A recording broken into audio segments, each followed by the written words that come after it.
from Massachusetts. Thank you, Mr. President. On Friday night, President Donald Trump issued an executive order that strikes at the very heart of our democracy. I wish that I were exaggerating. I wish that this were some sort of a game, but the ban that imposes religious tests and keeps refugees and immigrants from entering our country is illegal. It is unconstitutional, it is immoral, and it must be overturned. The effects of this order were immediate and terrifying for people in Massachusetts and all across this country. My office got a call from an Iranian citizen who was traveling to Massachusetts to see his daughter, who is currently receiving treatment for cancer. He was denied boarding in Germany and sent back to Iran. We heard from a woman who already has an approved immigrant visa, but still hasn't found an airline that will allow her to board a flight to the United States. And a Massachusetts resident called because her cousin, who holds a student visa, was not allowed to board a flight either. Another Massachusetts resident called because her Iranian sisters were denied boarding at London Heathrow. Both have their valid J1 visas. One is a visiting professor at Harvard, and the other is a postdoc fellow at Harvard Medical. We heard from an Iranian student who is studying at MIT. She was denied entry on Saturday, and when she tried to return on Sunday, after the temporary stay had been issued, she was denied boarding by Lufthansa. And a Massachusetts student on a student visa called because his wife was denied boarding in Switzerland. You know, none of these people are criminals. None of these people are threats. They're students at some of the world's top universities. They're doctors and scientists at some of the country's best hospitals. Most of them have already been vetted and granted the right to come to America. One is a father who wants to see his cancer-stricken daughter. They are husbands and wives, mothers and fathers, sisters and brothers, friends and neighbors. They are people. They are real people. They are part of what makes Massachusetts great, and they are part of what makes America great. Donald Trump's radical ban on Muslims isn't in line with American values or with our Constitution. It is also not in line with what the Republican Party stands for. In the months following the attacks of September 11th, President George W. Bush made a point to remind the United States that we were not at war against Islam. In a speech in April of 2002, he said, and I want to quote here, "America rejects bigotry. We reject every act of hatred against people of Arab background or Muslim faith. America values and welcomes peaceful people of all faiths, Christian, Jewish, Muslim, Sikh, Hindu, and many others. Every faith is practiced and protected here because we are one country. Every immigrant can be fully and equally American because we are one country. Race and color should not divide us because America is one country." Do Senate Republicans agree? If so, then come down here and say so. Where are you? Where are Senate Republicans when their Republican president issues an order targeting one religious group? Let's be clear about what happened here. Keeping the details secret, working with a small group of operatives inside the White House, consulting no experts in diplomacy or homeland security, and getting advice from outsiders with no actual legal authority, President Trump acted unilaterally to issue this order. And make no mistake, while it may not affect every Muslim in the world, Donald Trump's executive order is a Muslim ban, and it is unconstitutional. This is a crisis. The Senate should take up and pass Senator Feinstein's bill to overturn this illegal order right now. What's happening is shocking. It is shocking, but it is not surprising. Donald Trump is doing exactly what he said he was going to do. During his presidential campaign, he promised, and I quote, "a total and complete shutdown of Muslims entering the United States." That's what he said. And last year, it seemed like pretty much everyone agreed that this was not acceptable in the United States of America. Speaker Paul Ryan declared that, quote, "A religious test for entering our country is not reflective of America's fundamental values. I reject it." So where are you now, Paul Ryan? Have you rejected President Trump's order to impose a religious test for entering our country? Have you introduced a bill to overturn it? You have the power. Where are you? As governor of Indiana, Vice President Mike Pence said that, quote, "Calls to ban Muslims from entering the U.S. are offensive and unconstitutional."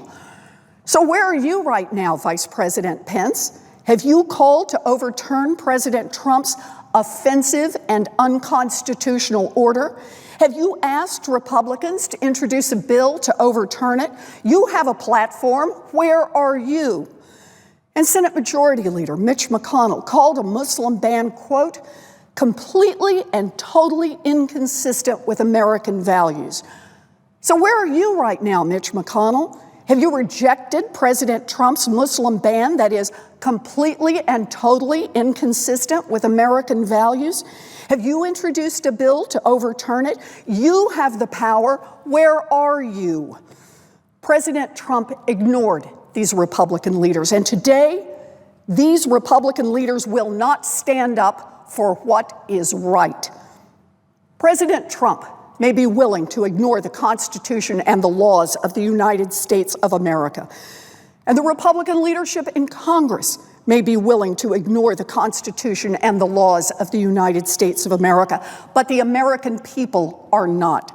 This weekend, Americans across this country came together to reject this sort of fear and hate. The American people showed courage, even as the Republican leadership hid out. Crowds of people raced to airports across this country to welcome immigrants and refugees and to demand compliance with court rulings that gave individuals and families temporary relief and to demand that this reckless order be rescinded. I was proud to stand with hundreds of people at Logan Airport in Boston on Saturday night, and then with more than 20,000 people in Copley Square on Sunday. We had one of the biggest demonstrations in the country. I also want to say I am in awe of the hundreds of lawyers and translators who dropped everything and spent sleepless nights in airport terminals and courts fighting for justice. Because of their tireless work, we have already been able to undo some of the damage caused by President Trump. Now, while I am encouraged by our victories in the courts this weekend, the Trump administration has derided these judges and in some instances refused to follow these orders. This is shocking and unconstitutional. Congress must act. We must act now. Congress must stand up and say to President Trump that this is not who we are. Congress must say to Donald Trump and to the world, we will not turn our backs on lawful immigrants and refugees fleeing murderers.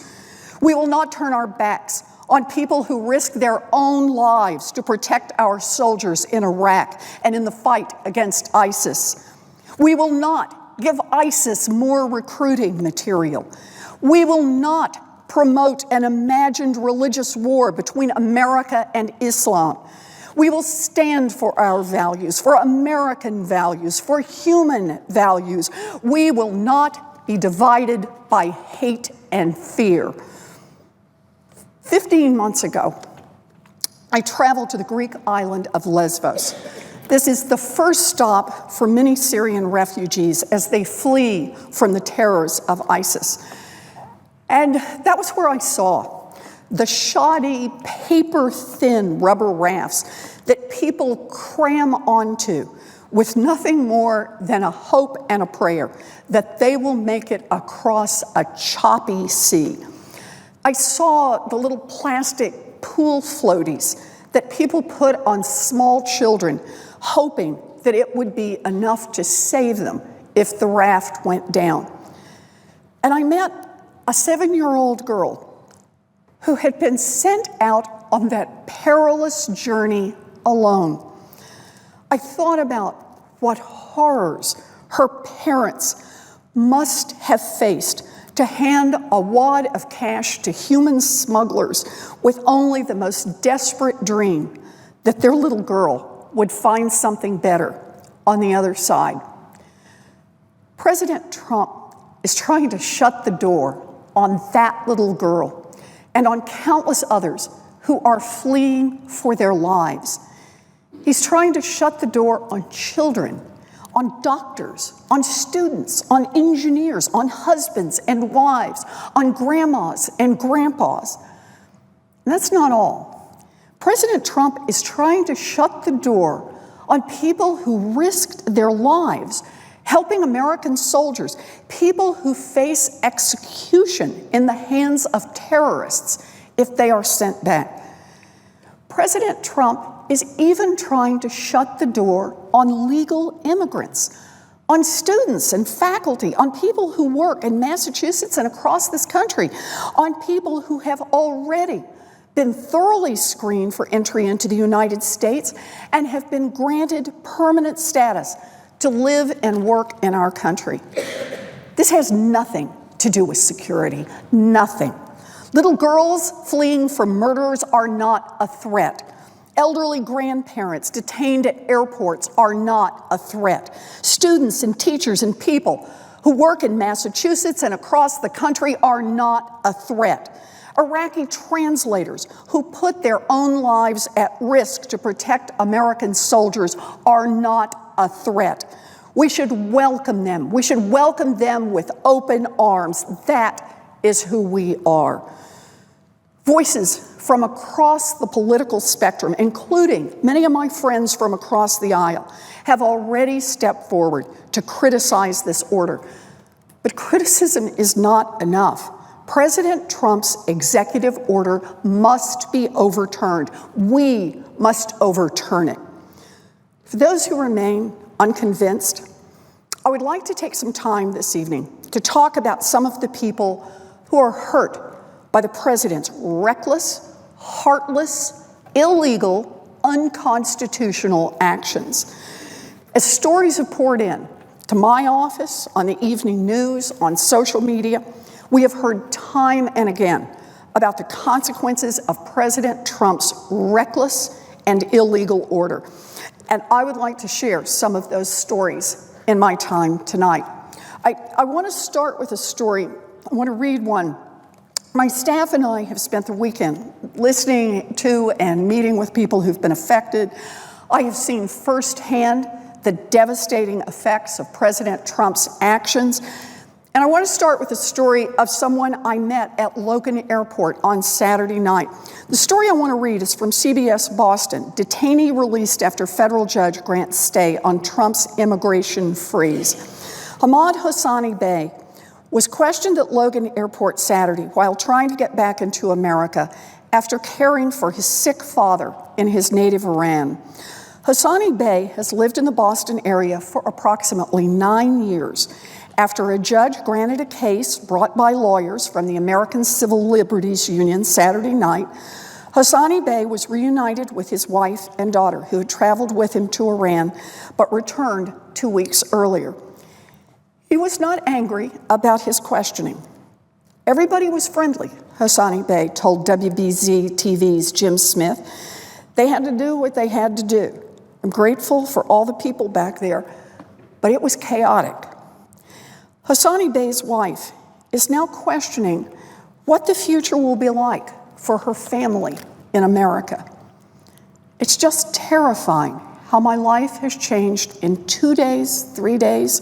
She said, I don't know about the future. Last week, everything was normal. I would pick up my daughter from preschool, and she was like everyone else. I was like everyone else. But now we're different. I met with his family. This is what President Trump's order means. It means stopping people like this and telling them that their future is different Now, in America, I want to read another story. This one is from NBC Boston. Protesters rally as doctors, students blocked from entering the country after Trump's orders. At Boston Logan International Airport, at least 6 people from Iran were detained Saturday night after their flights landed in the U.S. A federal judge in New York issued a temporary stay late Saturday for all detainees affected by Trump's executive orders, which barred all refugees from entering the United States for 4 months and indefinitely halted any from Syria. Trump argued the ban is needed to keep out, quote, radical Islamic terrorists. A tweet by Samira Aghasari, an Iranian doctor, stated that she was denied boarding when she arrived for her flight to the United States from Germany. In a Skype interview from Switzerland, she told us that she had planned to come to the U.S. to start a study at Harvard Medical School analyzing tuberculosis. Quote, "My view of America, of course, doesn't change because of a decision a politician makes. My view of America changes because the land that used to be the land of those who want to be there, who want to do something good to the community and take something good from the community, that picture of America has changed for me," she said. Several students at Massachusetts colleges also tweeted that they were being blocked from entering the country. In a statement, MIT officials said that they're very troubled that Trump's executive order is affecting the university's community and are exploring options for helping impacted students. Northeastern University, in a statement to their community, offered to support their students, faculty, and staff, reminding them of their commitment to each other. Yeah, we believe in the commitment to each other, but that's what it is that Donald Trump is trying to destroy. Another story from WBUR. Somali family resettling in Lowell worries for other refugees as Trump promises restrictions. The order will have global implications, including for one newly arrived Somali family now living in Lowell. The 3 Ahmed sisters from Somalia huddled on a couch with their mother in the lobby of a busy office. Each woman wore a brightly colored headscarf and winter jacket. Each clutched a plastic bag carrying their personal documents. They are the most recent refugees to be welcomed at the International Institute of New England's Lowell Resettlement Office. And with Trump's refugee restrictions hanging in the balance, they are likely the last Somali family to enter the state for some time. Quote, "My mom and dad fled from the conflict in Mogadishu," explained Hawa Ahmed, 24. She and her twin sister were only 4 months old when their parents fled for Kenya. Hawa retold the story of her mother, Fatuma, and why she and Hawa's father left in 1993 amid the Somali Civil War. She said that it was like conflict all over the country, Hawa said. People were killing each other, like tribes. Different tribes were killing each other. Whenever they see you, they kill you. And they even used to come in the houses to rape the girls and kill them. So they had to move. The youngest daughter, Asha, was born in Kenya, where the girls grew up, and went to school and learned English. Still, they all very much consider themselves Somali. When asked about their father, one of the young women said she watched him die in 2006 from an asthma attack. She said the family didn't have enough money for a new inhaler. After beginning the refugee application process in Kenya 6 years ago, the family arrived in Manchester, New Hampshire, only a few days ago. Hawa and Muna said their arrival barely felt real, like a dream come true. And then, Hawa said, as soon as they got off the plane, they saw the news about Trump's executive orders on the airport television. Even tears were filled up in my eyes because I felt very bad for others, she said. They have more expectation. Some were even told that they are going, which city they are going. And if they stop all these things, it's going to be very painful. I just have a very sincere request to the president that he should drop out that idea. That's all. Hawa said that they know many fellow refugees in Kenya who are in the final phases of their application process. She said her aunt and cousin, who live in a refugee camp in Kampala, Uganda, had only one more interview to complete before they were hoping to meet them in Massachusetts. Now, they're not sure what will happen.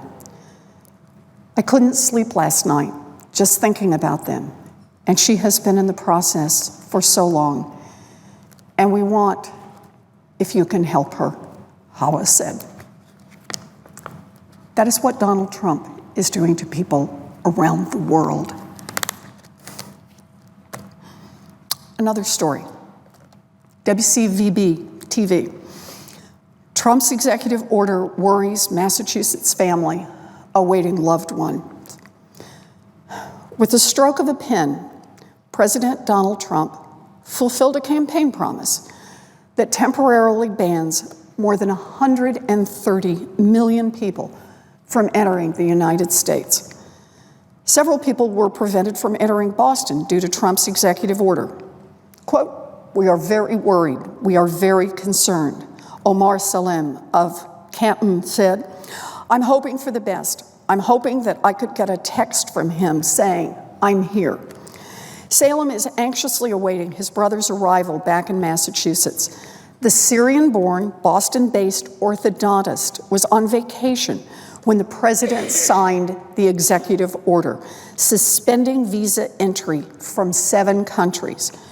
"We didn't know it was going to be that bad and that shameful," Salem said. Salem's brother thought his green card would be enough to secure his return, but the business owner is now facing uncertainty. It always starts somewhere, and we see it evolving and becoming much bigger and much more sophisticated, Salem said. While Salem is hoping to see his brother soon, his heart is heavy for the millions of refugees and visa holders who see the United States as a sanctuary of freedom and acceptance. "I really call it un-American to do this with the stroke of a pen," Salem said. The 7 countries included in the executive order may be just a starting point, as the order left room for a broader ban. That is what Donald Trump is doing around the world. Another story. This is a Facebook post from Nikki Ramatiti, a student at MIT. "I just got back home to Ron, and I figured I should break this silence. I want to start by saying how grateful I am to all the friends, faculty, alums, sorority sisters, staff, and administration at MIT and other parts of the US who have contacted me in the past couple of hours. My inbox is flooded with messages and emails of love and support. I am truly speechless, grateful, and proud to be part of the MIT community. I have never been subjected to any form of religious or racial discrimination at MIT. Our community is extremely diverse, inclusive, supportive, and accepting of individuals and their backgrounds. But I cannot believe all this love is coming from the same country that banned me from entering its borders just a couple of hours ago." I don't want to get to the political mess that has created this situation for me and many others.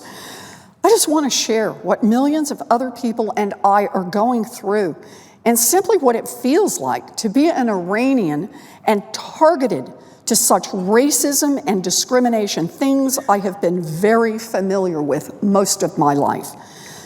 I currently have a valid multiple entry student visa that I've used for the past year and a half, and I have traveled very smoothly, thank you, Obama. I came home to Iran to visit my parents and family. I suspected I would not be able to travel as easily as before with the new president, so I extended my stay. And here's the story of what happened this past week. On Wednesday, I woke up to the announcement of a new executive order by President Trump that would restrict entry for Syrian refugees and citizens of 7 majority Muslim countries: Iran, Iraq, Libya, Sudan, Somalia, Syria, and Yemen, for 30 days.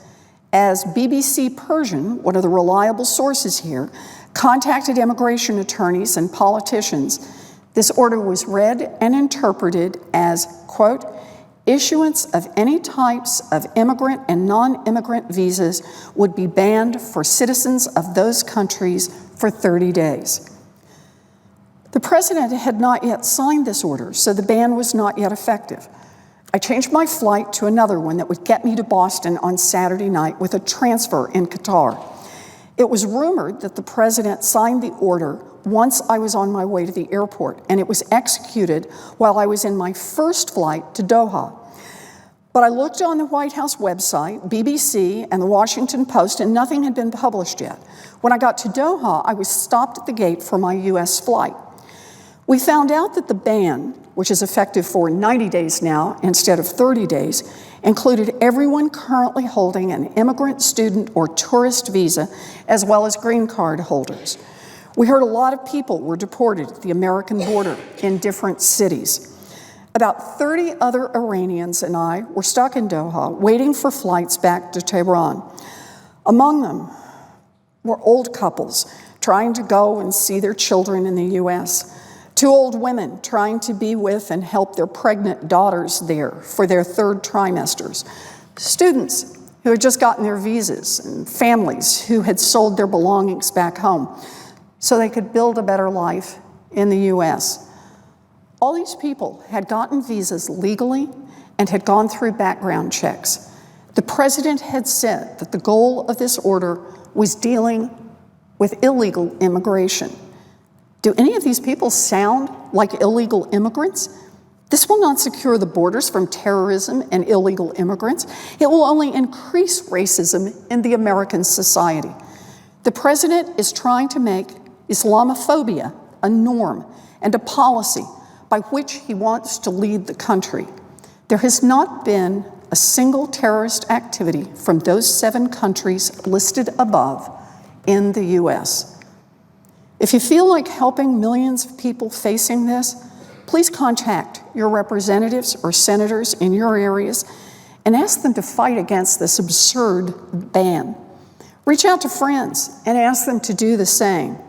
Please also let me and everyone else know how we can contribute to this. As I was stuck in Doha with other Iranians, I was telling stories of interactions with many of the Americans I know. Please know that I love and respect all of you because you have always treated me with love and respect. This is who Donald Trump is trying to keep out of the country. Another story, this time from CNN. A Syrian teen was headed to MIT, and then came the ban.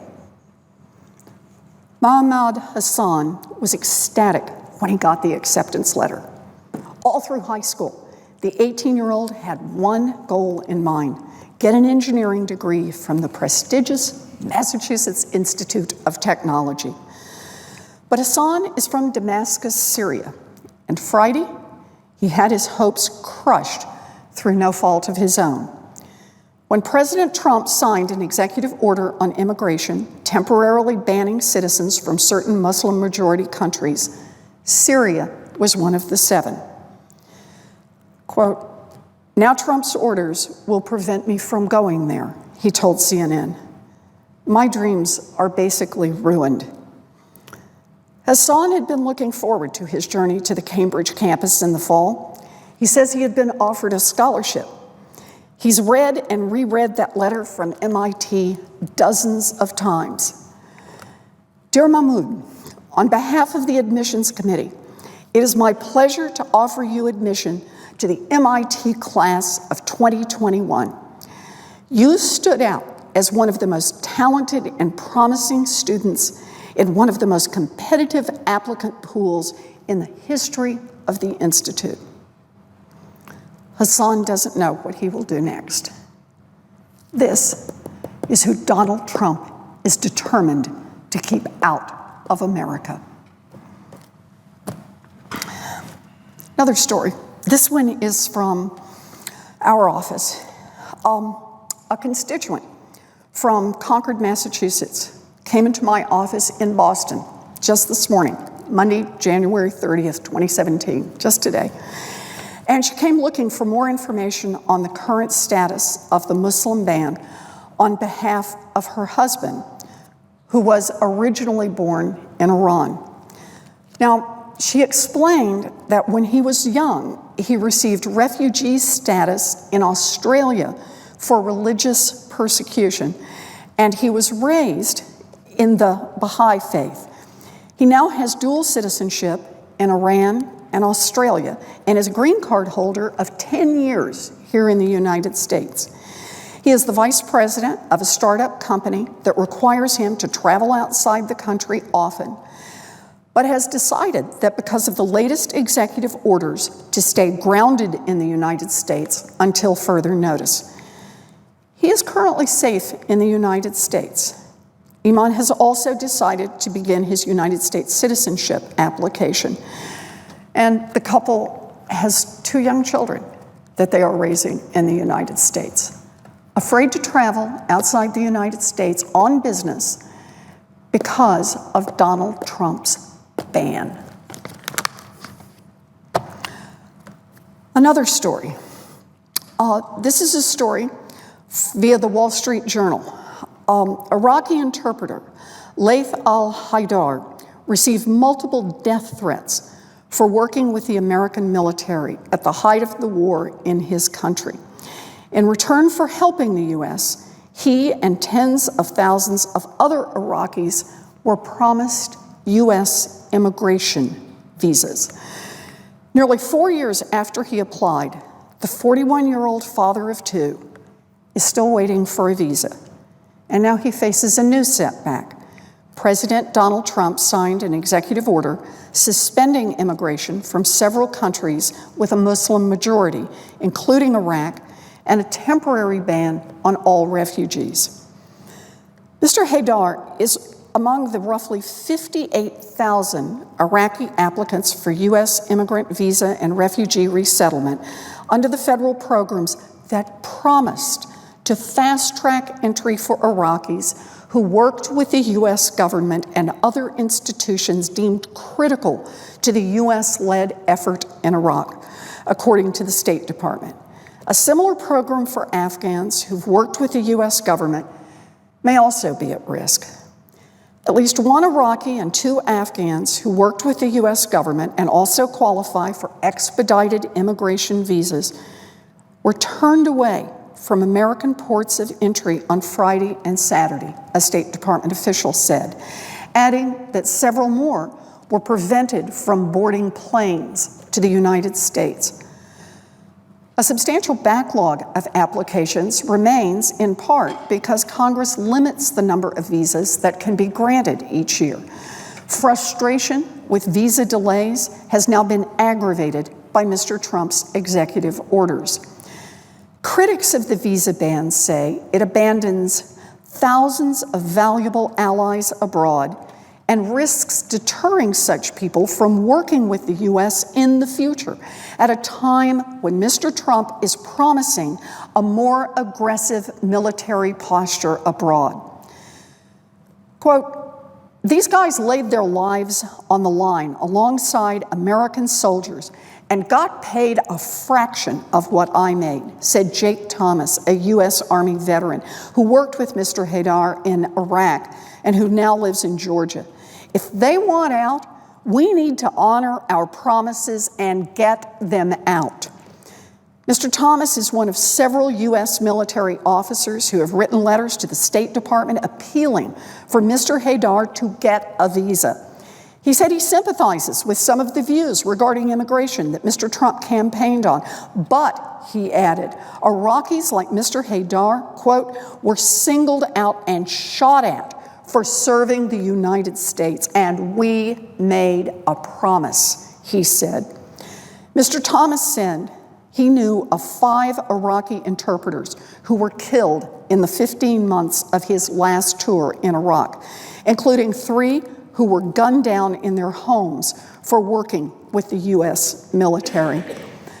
Now, President Trump continues to ignore the damage that he is doing to the safety of our country and our servicemen and servicewomen overseas, brave men and women who risk their lives to help U.S. soldiers in Iraq, have already been caught up in the president's unconstitutional order. You know, I just want to associate myself with the man who had been there, the soldier who had been there. He said, America made a promise. I believe in an America that keeps its promises. Donald Trump's order breaks our promises. Another story, this one from Marcola via PRI. The Iraqi linguist who worked side by side with U.S. troops in Baghdad put her life on the line for America's war effort. Now her family is in danger back in Iraq, and she fears her efforts to get them to safety in America are all but doomed. I'm scared. The chance to see my family reunited again is very slim now, she says. People like me and my family who helped and supported America, I believe we should be reunited. The history of the United States is to support people and help them, not to separate families. Marcola was just 18 and living in Baghdad shortly after American tanks rolled into the Iraqi capital in 2003. She was recruited to work for the U.S. military. Her role caught the attention of Iraqi militants. They sought revenge. They burned down Marcola's house, kidnapped her father, and murdered her husband. Fearing for her life, she applied for a U.S. visa. And in 2013, after 7 years of waiting, she received the permission she had been waiting for. But Marcola had to leave her parents and siblings behind, even though she says they too were in danger because of her service to U.S. troops. She says she tries to talk with her family in Baghdad daily. Every day, their lives are in danger, she says. They have to change their address, move from place to place. They live in the unknown. Marcola is worried that the refugee ban proposed Wednesday means her parents and siblings will never reach American soil. We already been in extreme vetting, she says. I understand and I respect the U.S. rules and the safety and national security. I understand that and I respect that. However, there are people in Iraq who have a long history of supporting America in Iraq and Afghanistan. The linguists, the translators, they deserve and they need their papers to be expedited. These are the people that Donald Trump is keeping out of America.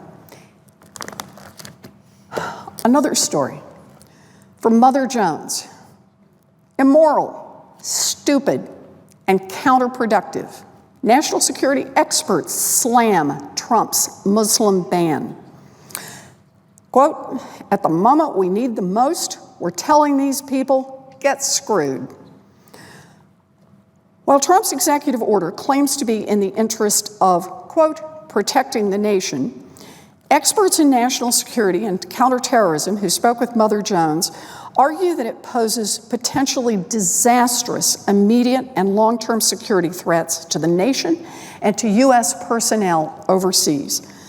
Not only is it immoral and stupid, it is also counterproductive, says Patrick Skinner, a former CIA terrorism case officer who now works at Sufan Group, a security consulting firm. Quote, we've got military, intelligence, and diplomatic personnel on the ground right now in Syria, Libya, and Iraq who are working side by side with the people embedded in combat and training and advising. At no time in the U.S.'s history have we depended more on local, and I mean local, partnerships for counterterrorism. We need people in Al-Bab, Syria. We depend on people in certain parts of eastern Mosul, Iraq. Insert Libya. At the exact moment we need the most, we're telling these people, get screwed. Kirk W. Johnson, who spent a year on the reconstruction in Fallujah in Iraq with U.S. Agency for International Development, USAID, echoes Skinner's fears.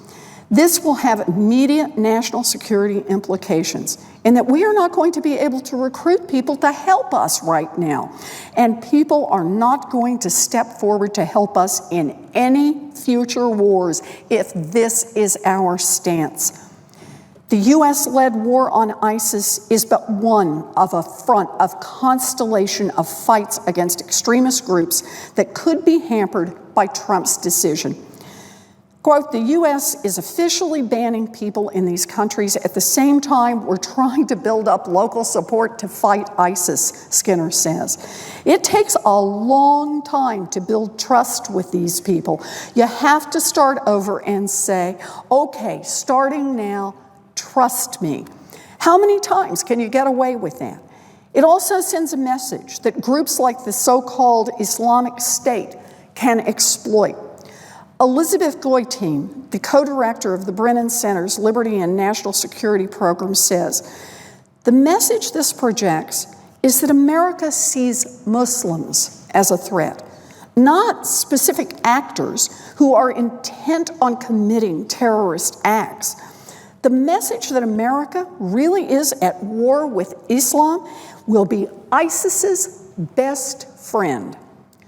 BuzzFeed reporters Mike Giglio and Munzar al-Awad spoke with 5 current or former ISIS fighters who cited Trump's divisiveness as a factor that will weaken America.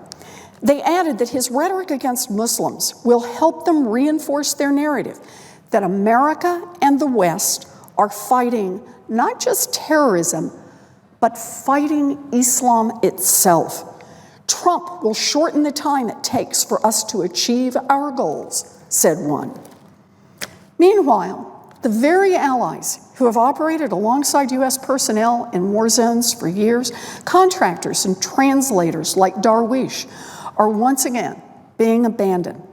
For the past decade, Johnson has been leading an effort to resettle Iraqi allies, many of whom, he says, face torture, kidnapping, and death after collaborating with American soldiers. It all started in 2006 when he heard from an Iraqi USAID colleague who had been identified by a militia. The militia left a severed pig's head on his doorstep, along with a message saying that it would be his head next. Despite his years of helping the United States, the U.S. government offered no help, and he had to flee the country with his wife. Quote, we're not going to be able to recruit people to help us right now, and people are not going to step forward to help us in any future wars if this is our stance. This is what Donald Trump's executive order is doing. It is putting Americans at risk around the world. Another story from Newsweek. Spy veterans say Trump's Muslim country visa ban will hurt recruitment. President Donald Trump's temporary ban on immigrants from 7 Muslim-majority nations takes a major recruiting tool out of the hands of U.S. spy handlers, say a growing number of intelligence veterans. For decades, CIA and U.S. military intelligence spy recruiters have held out the promise of eventual resettlement in America to induce foreigners to turncoat and work secretly for the United States against terrorist groups or repressive governments. In reality, many were caught before they ever made it. But during the Cold War, countless Eastern Europeans living under communist rule, and more recently, Muslims across the Middle East, North Africa, and Central Asia, have worked secretly for U.S. spy agencies on the promise that they or their children would eventually be extracted. Another effective recruiting tool for U.S. operatives has been to offer their agents' families medical care or education in the United States. Those inducements, a primary recruiting tool in Muslim lands, were effectively suspended with Trump's executive order Friday to temporarily ban immigration from 7 critical targets of the U.S. spy agencies: Iraq, Iran, Syria, Yemen, Sudan, Libya, Somalia. The Departments of State and Homeland Security, the other stipulates, may allow entry from those countries on, quote, a case-by-case basis, close quote.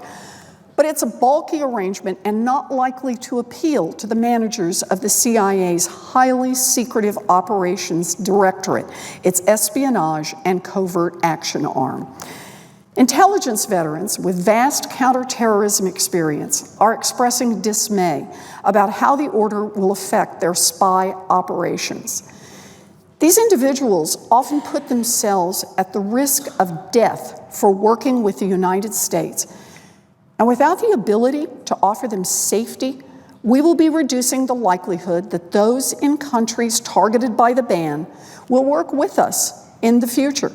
Philip Lojas, a decorated veteran of the U.S. Special Operations Command and CIA, tells Newsweek, quote, we relied heavily on local translators, many of whom have gone on to forge productive lives for themselves here in the States, Lojas added. Why would they take such a risk if they knew that they would face retribution or death by staying in their home countries? Absolutely, agreed Cindy Storer, a former member of the CIA intelligence team that tracked al-Qaeda leader Osama bin Laden. It hurts, she said in a brief interview, capital H-U-R-T-S. Imagine, she said, if the ban had been in place when Jamal al-Fadl, a Sudanese Muslim and key al-Qaeda operative, showed up at the American embassy in the mid-1990s and volunteered to defect to the United States. FBI counterterror agents brought him into the U.S. where he provided, quote, a major breakthrough of intelligence on the creation, character, direction, and intentions of al-Qaeda, according to the official 9/11 Commission reports. And that is what Donald Trump is putting an end to. Another story. The Washington Post. Dissent memos circulating in the State Department over Trump's policy on refugees and immigrants. You know, for this one, Foreign Service officers have written a memo and they've shared it with the Washington Post in opposition to President Trump's executive order. And here are excerpts from a leaked dissent memo by U.S. Foreign Service officers regarding the executive order. It will immediately sour relations with these 7 countries, as well as much of the Muslim world, which sees the ban as religiously motivated. These governments of these countries are important allies and partners in the fight against terrorism, regionally and globally. By alienating them, we lose access to the intelligence and resources we need to fight the root causes of terror abroad before the attack occurs within our borders. It will increase anti-American sentiment. It will have an immediate and clear humanitarian impact. It will have a negative impact on the U.S. economy. Looking beyond its effectiveness, this ban stands in opposition to the core American and constitutional values. This ban stands in opposition to the core American and constitutional values that we, as federal employees, took an oath to uphold. The United States is a nation of immigrants. starting from its very origins. The concept that immigrants and foreigners are welcome is an essential element of our society, our government, and our foreign policy. So too is the concept that we are all equal under the law, and that we as a nation abhor discrimination, whether it is based on race, religion, sex, or national origin. Combined together, that means we have a special obligation to maintain an immigration system that is as free as possible from discrimination, that does not have implied or religious or actual religious tests, and that views individuals as individuals, not as part of stereotyped groups. Banning travelers from these 7 countries calls back to some of the worst times in our history. Laws enacted in the 1920s, which lasted through the 1960s, severely restricted immigration based on national origin and, in some cases, race. The decision to restrict the freedom of Japanese Americans in the U.S. and foreign citizens who wanted to travel to settle in the U.S. during the 1940s has been a source of lasting shame for many in our country. Decades from now, we will look back and realize we made the same mistakes as our predecessors, shutting borders in a knee-jerk reaction instead of setting up systems of checks that protect our interests and values. We do not need to place a blanket ban that keeps 220 million people, men, women, and children, from entering the United States to protect our homeland. We do not need to alienate entire societies to stay safe. And we do not need to sacrifice our reputation as a nation which is open and welcoming to protect our families. It is well within our reach to create a visa process which is more secure, which reflects American values, and which would make the department proud. Again, this is a dissent memo circulating in the State Department over President Trump's policy on refugees and immigrants. And this is what Donald Trump's executive order does. It makes us less safe. It is wrong. Another story from a Boston Globe op-ed, Matt Gallagher, who is a veteran. The headline, Trump rejects the Muslims who helped us. The bravest person I've ever known went by the nickname Surge Knight. He was as physically imposing as the infamous music producer, but he was calm and big-hearted with a smile as wide as a canyon. A Sudanese Muslim, Surge served as my Scouts platoon's interpreter during the deployment to Iraq in 2007 and 2008, and he went on every patrol and mission with us, no matter the circumstances. He'd survived multiple roadside bomb attacks, had lost 3 young children to the bombings in the first Gulf War, and yet still believed in America and what America represented to him and his family. Though he doubted he'd ever get to our country, he aspired for his children to do so. Perhaps my grandchildren will go to school with your kids, he once told me with typical paternal charm. I'd like that very much. And I felt the same. We all did. He was one of us. President Trump's recent executive order on Muslim refugees and immigrants works to ensure that such a dream never comes true. Muslim allies, including interpreters like Surge in Iraq and Afghanistan, have done more for the United States during the past 16 years of war than most Americans will even think of doing in their entire lives. Yet we're abandoning them in their hour of need, wrapping ourselves up in a big, billowing flag of fear and pretending it's safety. We're also abandoning Middle East refugees, fleeing the very terrorists we've professed to combat, who have seen their homes and lives destroyed and now seek shelter on our shores the same way that immigrants have for generations. This is a national disgrace. The president's executive order betrays American values and weakens our national security all at once. Our country was founded as a haven. Trump and his administration seem intent on turning it into a medieval fortress. In November, shortly after the election, I joined a nonpartisan group in Washington, D.C. to advocate for Muslim refugees and immigrants, Veterans for American Ideals, a project of human rights first. There was a gray pall over the city and a deep sense of uncertainty for what awaited, even in Republican offices. No one knew then what we all know now. Trump really did mean to do what he said on the campaign trail. Time and again, Democrats and Republicans alike told us the United States already has in place the best and most thorough refugee and immigrant screening process on the planet.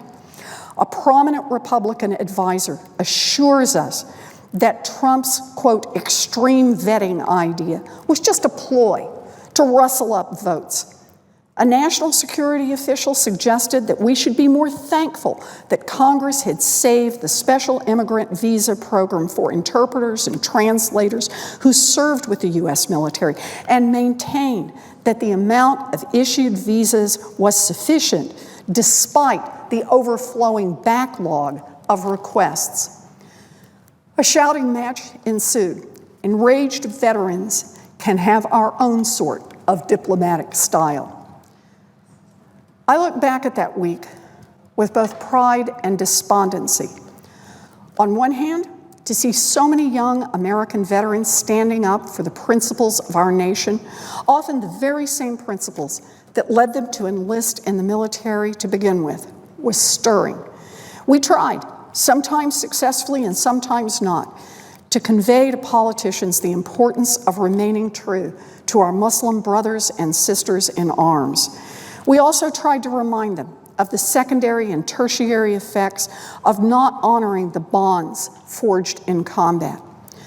On the other hand, bearing witness to how easily dismissed entire lives and formative experiences can be by fellow citizens, let alone elected representatives, was rather dismaying. Even in our era of yellow ribbon patriotism and star-spangled banner grandiosity, veterans' stories of heroic Muslim translators and brave, dedicated local Iraqis and Afghans were sometimes met with hollow stares and empty platitudes in Washington. What we were telling these officials defied their preconceived notions about vets and Muslims and how vets of the terror wars were supposed to feel about Muslims. What we were telling them was that American security was dependent on opening our doors to as many vetted refugees and immigrants as possible, not barricading ourselves and saying, we're not that America anymore. What we were telling them was what we knew, more than any other group of Americans, what the hearts and souls of the Middle Eastern people were, and that those hearts and souls were so very much like our own. These are just some of the stories of what Donald Trump is doing to people here in America, to Americans abroad, and to people around the world. This executive order is illegal, it is unconstitutional, it is immoral, and it must be overturned by Congress. I understand that under the rules, the majority can stop any senator after speaking for an hour post-cloture, but there is a bit more I would like to say, and so therefore I ask unanimous consent to speak for up to 10 additional minutes. No, she hasn't. Without objection. Thank you, Mr. President. I will continue with the story that was published this morning in the Boston Globe. This is from a veteran who is writing of his own experiences. He says Trump's executive order, which seeks to keep radical Islamic terrorists out of the United States, will only embolden those very same people who already had a near zero chance of gaining entry to our country to begin with. This order proves too many ISIS and Al-Qaeda talking points are true about what the United States really is, and will serve as an excellent recruiting tool for those organizations and others. This executive order isn't about national security. It's about fear-mongering for ends we can only guess at. This shouldn't be a partisan issue. As my friend Phil Clay, winner of the National Book Award and a Marine veteran, pointed out last year, Ronald Reagan's City on a Hill speech outlined in America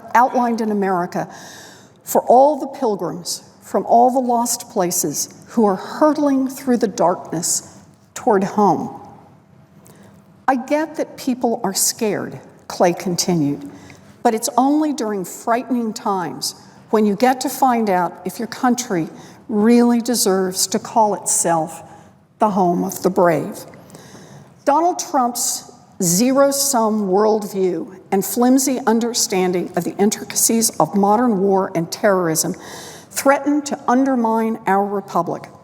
His policy on Middle Eastern refugees and immigrants must be checked and resisted by citizens of all political stripes, legislators of both major parties, and the judicial courts. After 16 years of war, much of my generation of military veterans stands with the Middle Eastern people we sweated, labored, and bled with, and sometimes died for. It's going to be a fight, but it's one we're not going to lose. The legacy of America's past is at stake, as well as the soul of its future. Matt Gallagher is the author of the novel Youngblood and the memoir Kaboom, Embracing the Suck in a Savage Little War. He is an Iraq War veteran and a former U.S. Army captain, and he wrote this morning in the Boston Globe. We are here tonight because this country is in crisis. We are here tonight because it is a constitutional crisis, because it is a moral crisis. We are here tonight to stand up and ask the rest of the United States Senate to overturn Donald Trump's executive order. We have that power. All we need is the courage to stand up and do what is right. This is why we came to the United States Senate, to stand up and do what is right. I call on the rest of the Senate to overturn Donald Trump's illegal, unconstitutional, and immoral executive order.